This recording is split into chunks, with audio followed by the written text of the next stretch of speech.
lahat naman ng mga politiko at bahagi na ng gobyerno na nagnakaw sa atin, nagnanakaw sa atin, mga nakatingin habang may nagnanakaw sa atin, mga kasama ng mga nagnanakaw sa atin, mga alam na may nagnanakaw pero hindi nagsasalita, mga kasama ng mga nagnanakaw, mga nagtatago ng magnanakaw.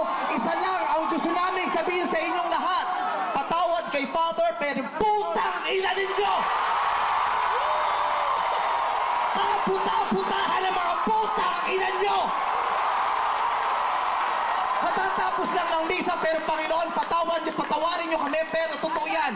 Ito ang wika ng lahat ng mga Pilipinong ninakawan: putang ina nyo! Putang ina nyo! Putang ina nyo! Putang ina nyo! Putang ina nyo!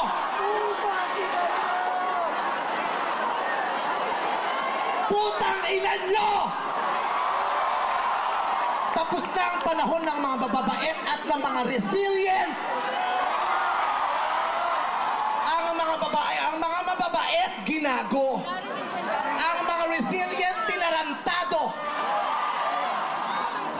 Hindi na uubra sa atin yung bait-baitan, kimi-kimian, tahimik-tahimikan, patawad pero hindi po.